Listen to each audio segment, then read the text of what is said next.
Hi, welcome to Vance Tried It. Today I'm going to be making a cake, but not just any cake. This is a granny cake. Now, I found this recipe on a YouTube channel called the Hillbilly Kitchen.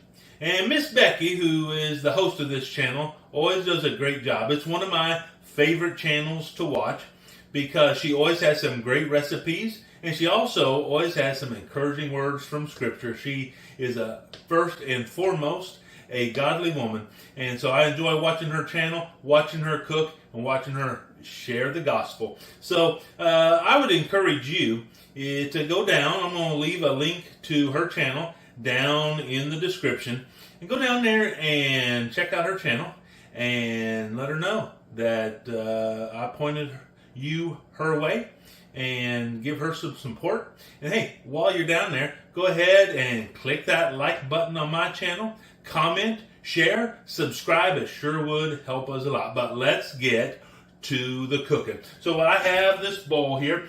So first we're going to start off with 2 cups of flour. Now I sifted this flour, and in that flour there is also 1 tablespoon of baking soda.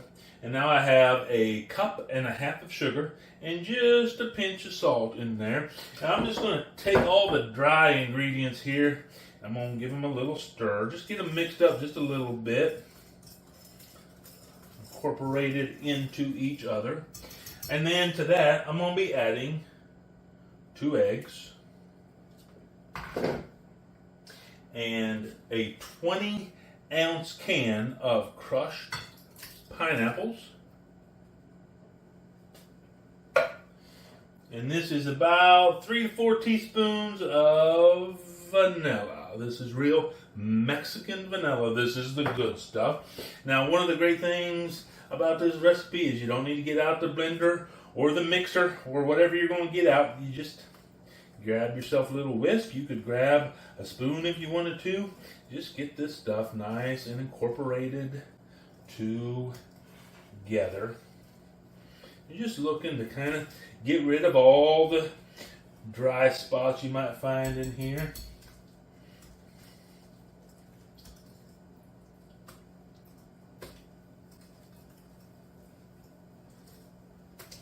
So we're going to mix this up really good here. Just kind of stir it around a little bit. Make sure it's all the same wetness. You don't have any super wet spots, and you don't have any super dry spots. And see, it's just that simple.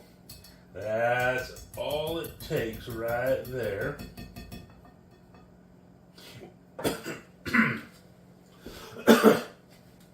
Whew, excuse me. Let me wash my hands now.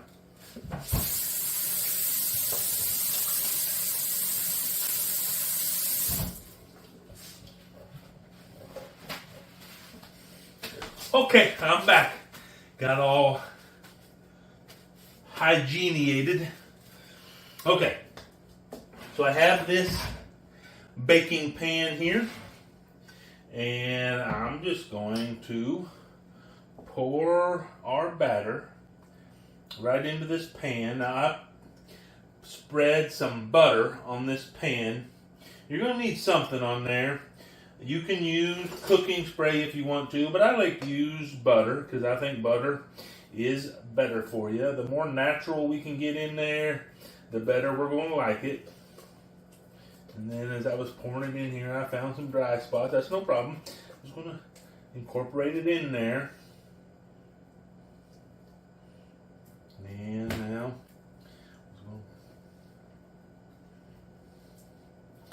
get this all in here.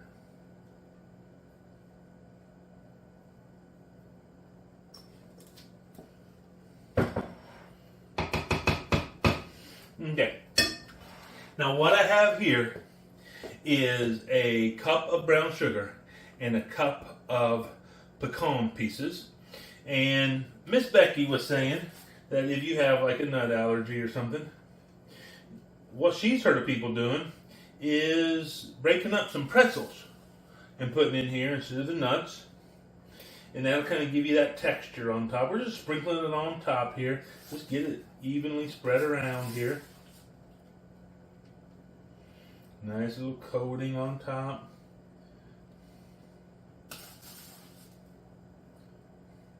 And I think it'd be good with those pretzels on there. But I think if you didn't want to mess with the pretzels or the nuts, I think you could just do the brown sugar. Put a brown sugar coating on top there. And that's all the mixing that there is to it. Now we're going to put it in the oven for about 40 to 45 minutes. We're going to make sure it's done, and then we're going to put a glaze on it. So when there's about 10 minutes left on the oven time, I'm going to come back and we're going to make the glaze, and hopefully that'll be ready just about the time or a little bit before this is going to come out of the oven. So we'll see you in about 35 minutes.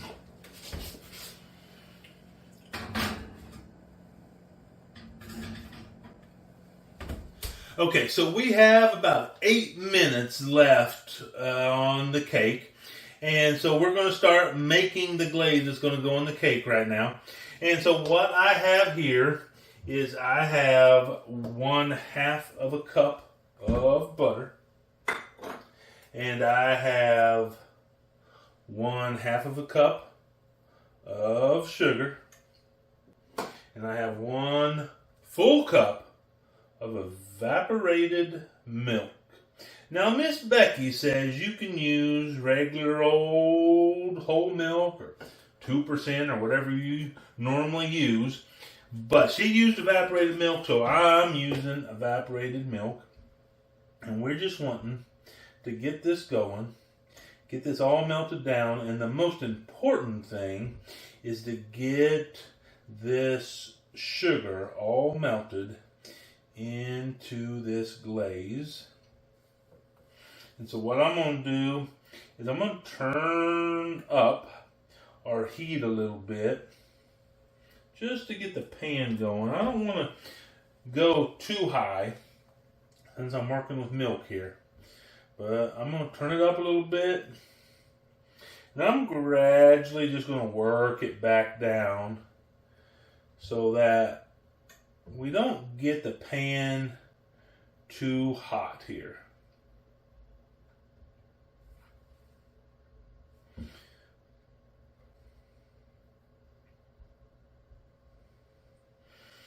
And being as we have milk or evaporated milk here, we don't really want to leave this alone. We want to keep it going and stirring. Some things you can kind of just leave to let go on their own, but whenever you're dealing with milk, because you don't want it to curdle.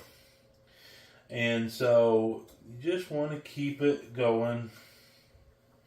And as our temperature starts increasing, what we don't want to do is we don't want this to boil. We want it to just get a nice temperature, kind of like right below boiling.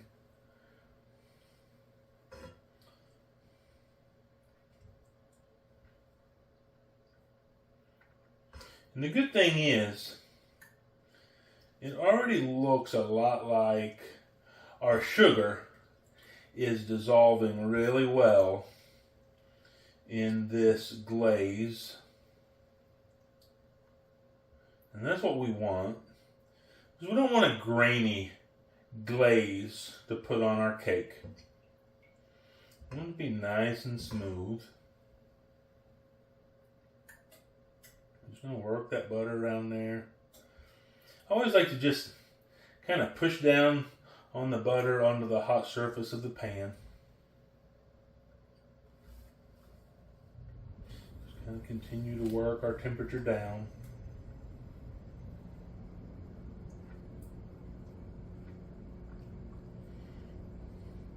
Now, the nice thing about making a glaze to go on this granny cake is that we don't have to worry about frosting it.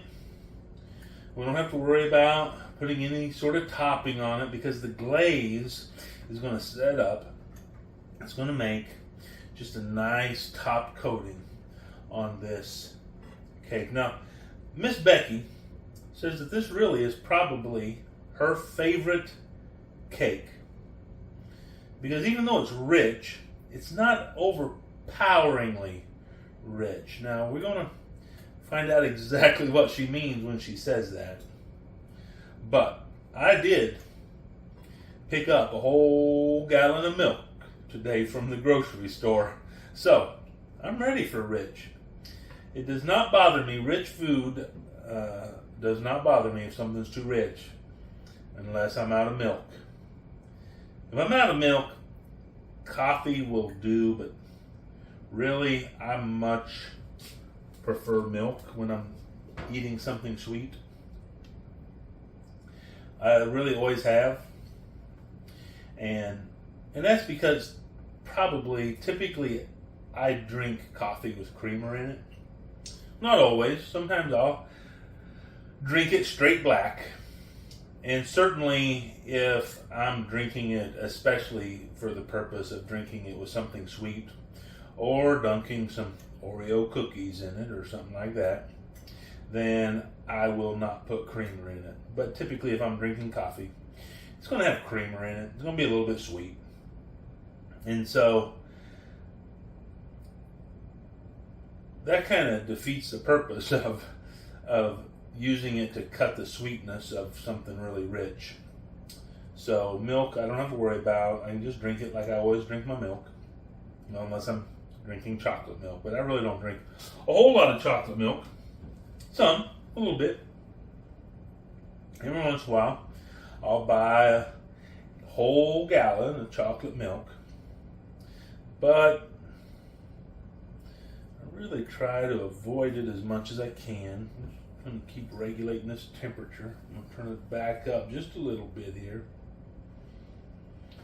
And that's really the key, is just getting this temperature just the right setting. And I've always found that I can more easily regulate the temperature if I'm working with a gas burner than I can with an electric burner. I don't have a gas burner here in this house. I've had gas burners in the past. I really prefer gas burners. But with an electric, I tend to, not be able to find just the right temperature. And I think part of the reason for that is because the way the electric burner works is it will heat up and then it'll stop. And then it'll heat and it'll stop, and it'll heat and it'll stop. Because the burner itself doesn't really regulate its temperature.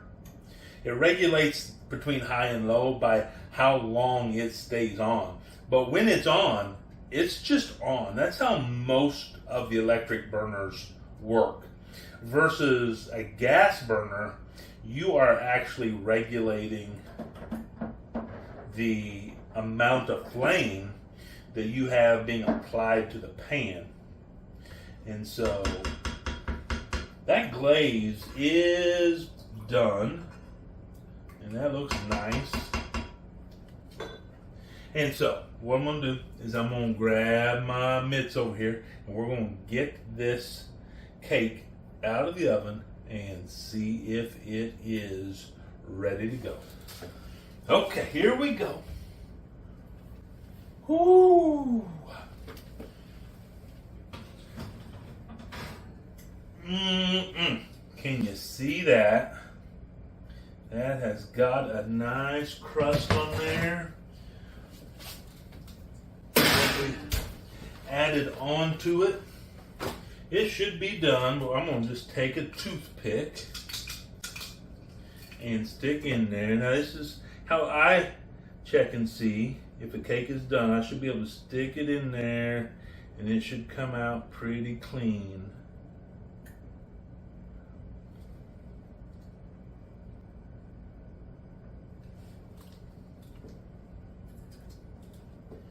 So the toothpick is not wet, so that's a good thing. Now let's turn this off. And now we're just going to take this glaze and we're going to pour it over here.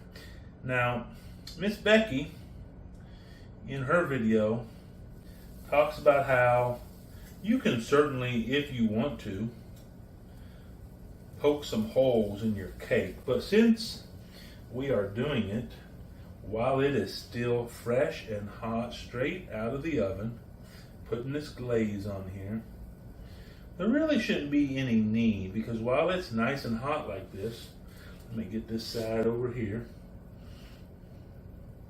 That should just soak right up into the cake, and I can see that that is exactly what it is doing. It is soaking right up into that cake.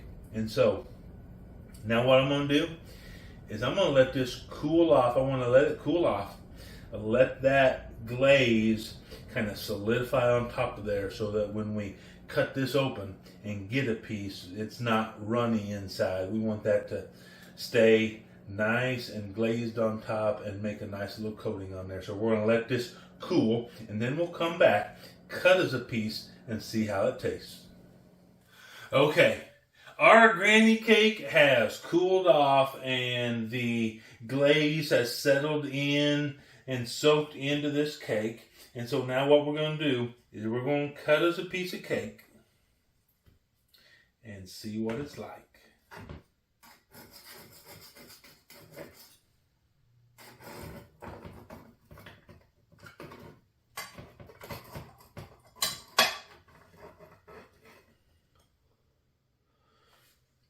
There we go. It's still nice and warm. Smells delicious. I can tell you that much. Nice and moist. Let's give it a taste.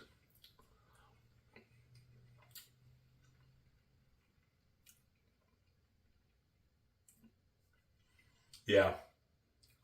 I mean, this is a really good cake. That glaze has soaked in to this cake. It has a nice crisp top still, but then the glaze just kind of went in down in between the cracks and got down into that cake. Let's give it another taste.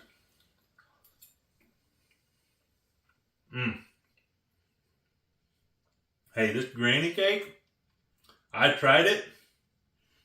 You should too.